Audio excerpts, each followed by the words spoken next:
Welcome to Contact. I'm Nina Rhodes, and today we are truly privileged to have as our guest Mr. Eckhart Tolle, who has written a wonderful book called The Power of Now, A Guide to Spiritual Enlightenment. And I want to meet him immediately because this book is so fascinating and gives us all the information we really need to know about living life to its fullest. Welcome, Eckhart. Thank you. I have read the book, and I cannot tell you how important it has been to my life. And I know that this was an incredible journey that took you to writing this wonderful book. So would you kindly enlighten us as to what your journey was? Well, it kind of goes back to my early 20s. I'll just briefly tell you a psychological transformation that I went through at that time, virtually an overnight transformation. I had just been awarded a scholarship, research scholarship for Cambridge University, so I'd been doing quite well on an external level. Everybody considered that my life was successful, but inside I was suffering from very deep depressions and continuous states of anxiety, and I had been suffering from that for years. So I was actually miserably unhappy, while everybody else around me thought that I was a very successful person. So there was one night when I reached a kind of depth of a depression, and a thought kept reoccurring in my mind that I can't live with myself any longer. The pain of this dreadful unhappiness is too much. I can't take it anymore. I can't live with myself any longer. And that sentence became a trigger for a transformation. I cannot live with myself any longer. And suddenly I thought, what does this mean? Who is the I, and who is the self that I cannot live with? There was a kind of separation that occurred at that moment. I separated myself, my sense of identity separated from the unhappy, depressed, and anxious person, and suddenly there was me here observing that unhappy self. So there was a disidentification, and I thought, how is that possible? I can now observe the unhappiness as if it were in me, but not essentially me. So that was, I described that in a little bit more detail in the book. When I woke up the next morning, I was in a state of very deep peace, and that lasted for several months, and it never really left me, but that deeply blissful state lasted for several months, and I didn't know what had happened to me. How is it possible that from one day being a very anxious person, I could suddenly become transformed into a deeply peaceful person? And it was only years later that I understood what actually had happened to me at that time.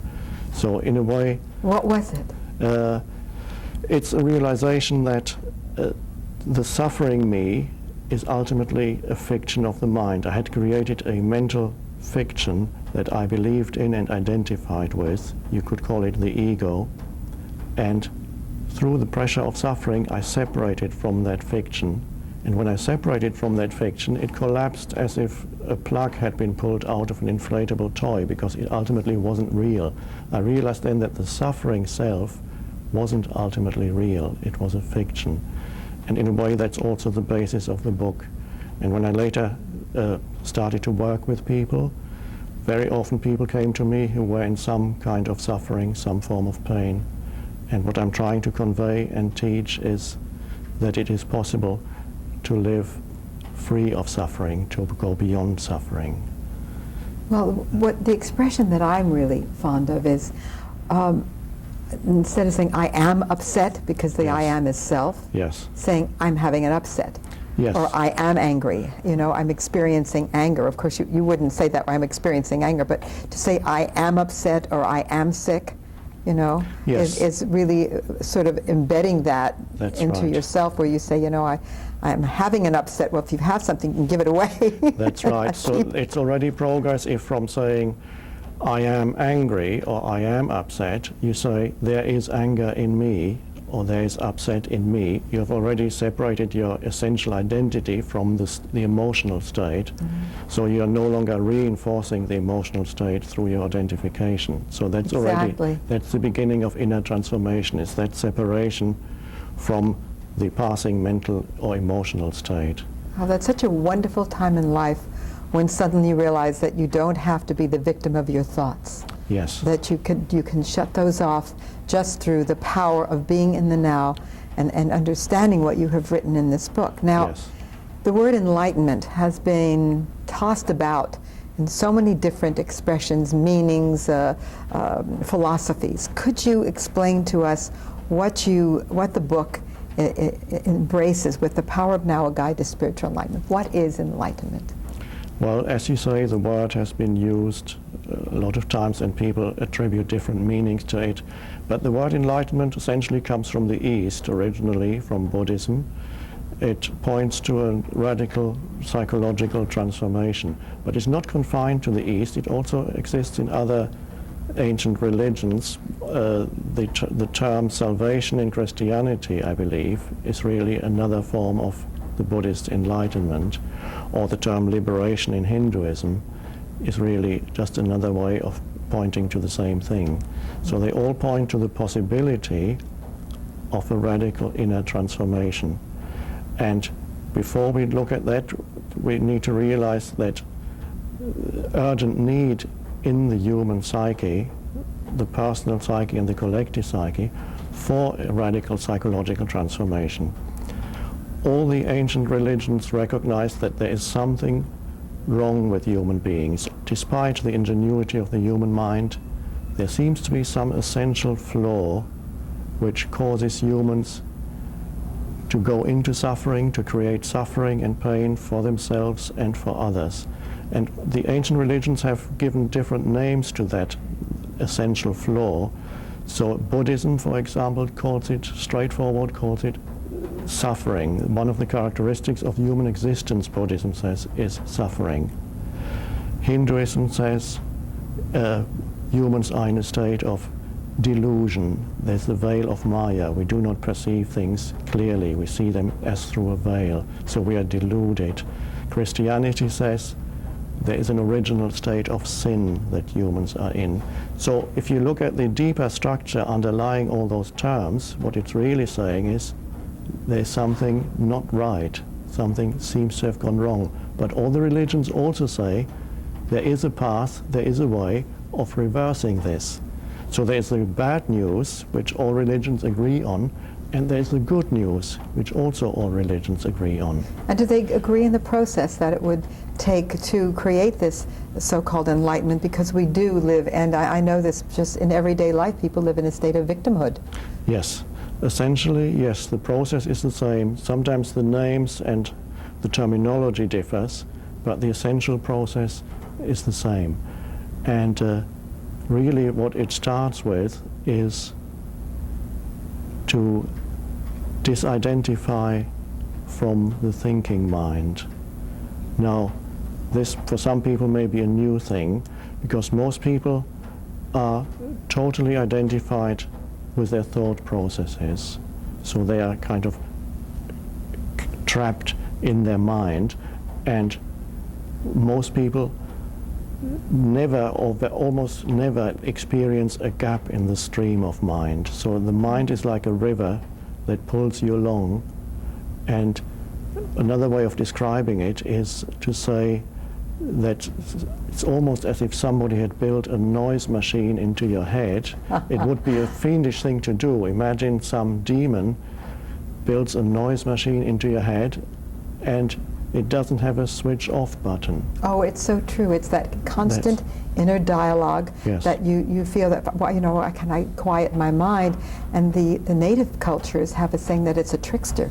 That just the trickster keeps trying to trick you into these negative thinking patterns, and there are ways to quiet the mind and be still. And people feel, I think, even if there's a lull in the conversation, people feel they must fill it immediately because the thoughts are going so quickly. That's right. That's right.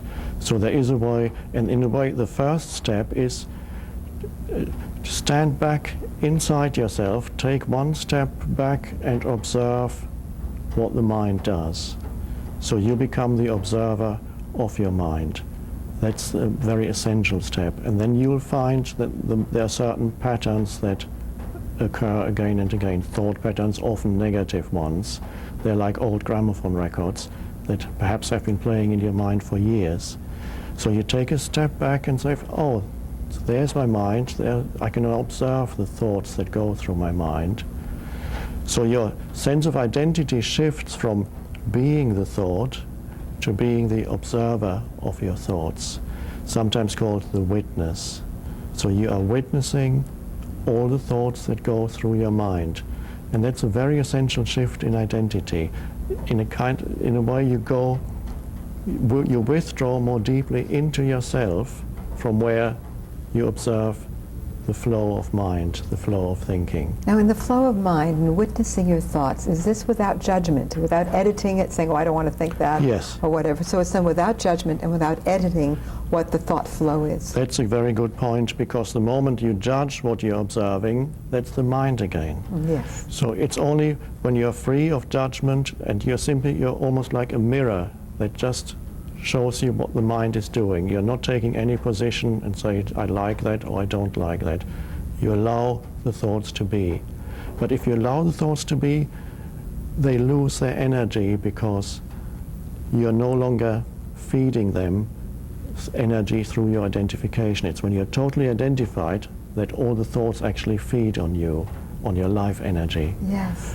And you then find that a lot of your thinking is actually completely useless. It's true, especially in the middle of the night when you're solving every single problem in the world in your mind, and you wake up in the morning and certainly it wasn't that bad and you're not solving it anyway by tragedizing. And in fact it was creating problems rather than solving. Exactly, like sleeplessness, tiredness for the next day's productivity. That's right. So that's the first step. Now the next step is to consciously, occasionally, create little gaps in the stream of mind. That can start with a simple thing like taking one conscious breath. Just taking one conscious breath. Well, conscious breath means you're focusing your attention on the breathing. You observe how the air flows into your body and out of your body. Now by doing that, you take attention away from thinking, because you're now observing the breath directly. It flows in and out. And during that time, which may only be 10 seconds, the mind is still. You've taken consciousness by choice. You've taken consciousness away from the mind and put it onto your breathing. So you've created a little gap in the stream of mind. And in that gap, there's the dimension of inner stillness. And that's a wonderfully liberating thing. Suddenly, stillness. And in that stillness, if you go more deeply into it, there's also a very subtle joy. There's even love. There's a presence. It's kind of finding a deeper you, a deeper sense of self than the mind that you find in that stillness. And this is just one example, is you take a conscious breath. And use moments when the gap occurs naturally. For some people it happens when they go out into nature. You're surrounded by trees in the forest and you're suddenly overwhelmed by the beauty of nature. And when that happens, also for that moment, the mind stops and there's stillness. Like a sunset. Yes. Something overwhelmingly beautiful can sometimes create that stillness. And for most people it only lasts for a few seconds, but if you become conscious of it, you can actually prolong it and go into it and feel the stillness inside you. So it can happen through beauty. It can also happen for other people through physical exertion, when they are engaged in some kind of physical activity, perhaps even jogging, although some people wear Walkman while they jog, so it can't happen then. But extreme physical exertion can sometimes also lead to mental stillness. So you can find it there. Other people find it in a moment of extreme danger. I don't know if you've read accounts of people, I've seen quite a few accounts of people who were driving in a car and they knew an accident was about to happen. There were only a few seconds left and they could see it's inevitable now. And at that moment, many people reported that suddenly they became very, very still and peaceful, and they became just the observer of what was happening, and there Yes, was no it fear. seems to go in slow motion. Yes. I noticed that the other day. I was jogging and I began to fall, and as I fell, it was just like in slow motion. And Yes. I've experienced when there is danger, you sort of just experience it in a very different manner That's right. of thought. Yeah. And emotion. And the breath is, you've taught this, you do exquisite meditation sessions, because I've been privileged to be present in them. And my husband was telling me that he uses the breathing when he can't sleep at night, when his mind starts. Mm-hmm. And the breath is a very profound thing, and we take it for granted because we're so busy with the mundane. Yeah. But most meditative processes start with taking breath. Yes. And you just breathe. And the breathing itself is a very profound method of just quieting and understanding the miracle of breath and the body and just being at quiet with self. So I see what you say by the magic of that. Yes, breath is a very old form of meditation. It's probably the Buddha who first created it. The Buddha's teaching is so simple, and really one of the main points is be conscious of your breathing. Anapanasati yoga is the meditation on your breath, the breath awareness meditation. And why it works so beautifully is that it takes attention away from thinking. It takes consciousness away from thinking. So, and then it becomes what I call presence. If you take consciousness away from thinking, what happens? You become very, very present in the here and now. Whereas if you're involved in thought activity, you're never in the here and now, because thought is always either in past or future. So here and now, the present moment, is really the key to that inner transformation. So whenever the mind becomes still, what happens simultaneously is you become present. And that in itself is a transformation of consciousness, that presence. And out of that presence comes a different sense of identity, a very deep sense of well-being that's inside everybody, but usually it's buried underneath the mental noise. Everybody carries inside a sense of peace and well-being and a natural connectedness with who you are. But most people are not conscious of it. They seem to have lost it, or they never lost it, but it becomes so covered up by mental noise that they can never feel it. So they are cut off from their deeper being. And that's a dreadful deprivation. It's sort of like falling from grace, almost. Yes, yes. And in a way, that is really the origin of this flaw that I mentioned earlier, what Christians call sin, Buddhism calls suffering, or Hinduism calls delusion. Yes. It's a disconnectedness from who you essentially are on a deeper And level. with all that is as well. Yes, yes. And then what you have as a substitute is a mind-made sense of self, which we call the ego, which consists of past, of things that happened to you, of mental images you have about yourself, your conditioning. Mm-hmm. So it's an artificially, mentally constructed sense of self, which most people's identity lies in that. And because it lacks any foundation in reality, it really lives in a state of constant fear. Yes, you mentioned something that was so profound, and that is most of us either live in the past of, oh, this happened to me, living in the victimhood of whatever happened in the past, and living their life on, well, this happened to me before, so I better be careful, Yeah. or worrying about the future. They're either reminiscing in a depressive way about the past, or Yes. anxietous about the future. Yes. So the now is totally lost for them for the pleasure of just the presence. That's right. That's essential, that the loss of now is also the loss of being and the loss of your essential identity, because Yes. it can only be found in the now.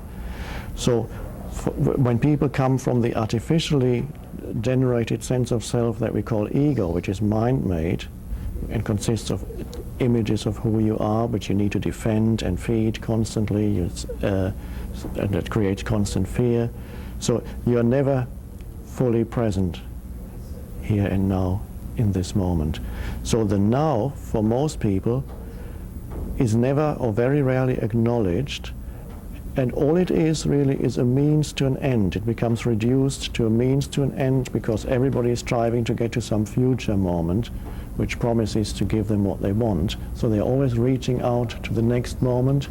The now is reduced to a means to getting to the next moment.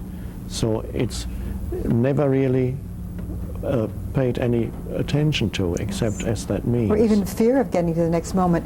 I know that I remember saying to my daughter when she was having a party, let's celebrate our celebrations. People worry for a dinner party, will the food come on time, or will this happen right, or will this get burnt, or even on a holiday, will my luggage get lost, will the room be right, will there be a plane crash? They even worry about going on the plane and say, well, how fortunate I am to be able to have the time to take this holiday, or to plan this wonderful celebration of an anniversary or a birthday or some great event. They're concerned about all the ramifications and all the details, and they worry, and then the event is over and they're watching it with this watchful, frightened eye, and then it's over and they're so thrilled that this wonderful celebration is over. Yes, rather than saying, how fortunate I am to have the opportunity to celebrate this moment. Yes, and those people, they actually miss the whole celebration. Absolutely. Because they're in that state of constant anticipation and anxiety. Absolutely. Can we discuss the inner body, or have we touched on that mostly? Well, no, we'll just come to that in a second because it's deeply connected with the now. But I'll just say something else briefly first, that we need to realize fully that all we ever have in life is this moment, because there is nothing else. Yes. When the future comes, it comes as this moment. People think things happened in the past, but nothing happened in the past. When it happened, it was the present moment.